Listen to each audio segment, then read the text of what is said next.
Strictly star Sara Davies was the youngest ever female dragon on the BBC series and has undergone a total body and health transformation after being delivered a stern warning from doctors. When we catch up with a rather out-of-breath Sara Davies to chat about her life, work, and everything in between, we very quickly get an insight into her lifestyle as a busy working mom. The Dragon's Den star 40, who joined the series in 2019 as its youngest ever female investor, has just walked off stage after interviewing Lisa Nandy, the UK's Secretary of State for Culture, Media and Sport, at the government-hosted Creative Industries Growth Summit in Gateshead. After our chat, she will then drive home to Teesside, where she lives with her husband, Simon, and their 2 boys. Her day started early too, she tells us, as she's been up since 5 a.m. on a big business negotiation for Crafter's Companion in China. We're exhausted just listening to the day's to-do list. So where on earth does she find the drive? My dad instilled in me that as long as you genuinely love what you do, you don't work a day in your life, and that's honestly how I feel, she says. I'm all about energy exchange, and as much as it's taken a load of fuel out of my tank to get the emotional energy to deliver that interview, because of the energy I felt in that room, I feel like I've actually just had a hose pipe plugged into me pumping petrol in. The other major inspiration is her other half, Simon, who she's been with since she was 15. The couple married in 2007 and have 2 children, Oliver, 11, and Charlie, 8. Even after 25 years, I still absolutely idolize the ground he walks on, she beams. I'm a firm believer that you become a product of the people you surround yourself with, and I know I'm a better person because of his influence on me, and I know I make him a better person as well. There is an absolutely unbreakable trust between us, and I think that's the foundation for any successful marriage. Given her hectic work schedule, we wonder how much energy Sara has left to devote to family life at home in Durham. I'm the man who likes to say yes to everything. The other week I had a really busy week at work, and most people would want to have a pajama day off, but the kid said, "Can we go to the cinema and watch Sonic 3, ma'am?" So I said yes. And then it was, "Can we take our friends and can we have pancakes?" So I said, "Of course, let's go pick them all up and let me go and buy some eggs." So I was making pancakes and feeding the 5,000, but that's what I want. I want to be the house where all the kids want to be. That's just how I am. Another important man in Sara's life is her Strictly Come Dancing partner Aljas Skorjanek, who she danced with in the 2021 series. Aljas and his wife Jeanette Munrara, who became parents themselves in July 2023, are now part of Sara and Simon's inner circle, and the families holiday together, babysit for each other, and provide a friendly ear in times of need. I spent more time with him in those 3 months than I did with my husband, says Sara. They're such amazing people. They're more like family than friends now.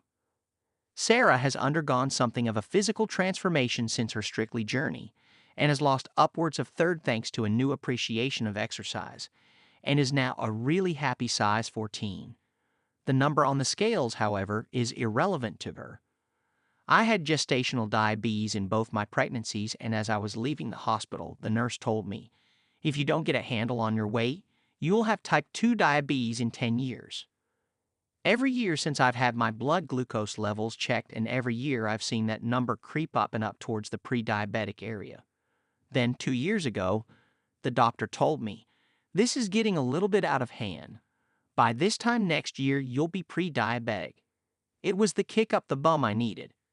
Sara says she committed to cutting out sugar in order to jumpstart her recovery. She also upped her running, which she'd started in lockdown, and set herself a challenge to get a good time in the Great North Run half marathon. I'd run the Great North Run the year before, but it was a disaster and I was really disappointed with my time. It took me 3 hours to do it. So last year I was on a mission to get a really good GNR time and kept up the running and the training. The reason the scales are her last measure of health, she explains, is that she actually weighs more this year than she did last year, but she's 2 dress sizes smaller and most definitely healthier and happier. Body positivity has never been my issue. I don't want to be a size 6 or 8. I'm a very happy size 14. I've got big stretch marks and my mum tum, but it's part of being human, and I know I'm healthy, and that's what matters to me. Her physical transformation isn't the only exciting new thing in Sarah's life at the moment. She's also gearing up for the launch of her new 16-part BBC series, The Big Idea Works. It has a sort of Dragon's Den meets the repair shop feel, and sees her working with a team of engineers to bring the ideas of aspiring inventors to life. The projects include a sugar pen to check the sugar levels in drinks, a mess-free bird feeder, and a special pillow to help silence snoring. The show came about, Sara explains, in part due to the BBC's commitment to making content outside of London, and also her dogged determination to boost the creative industry in her native Northeast. She spent 3 months being shadowed by a local production company to come up with a format that would work. They came to my office, met my staff, had a cup of coffee with my man and dad, and literally embedded themselves to understand what made me tick and what I was passionate about, she explains. My first big break 20 years ago came from identifying a problem and having an idea for a solution. People were making homemade cards but didn't have the envelopes to fit. My dad was an engineer, so was able to take what was in my head and make it into a working prototype. So the light bulb moment for the show was finding more everyday people who have ideas and getting lots of engineers in the room to bring them to life.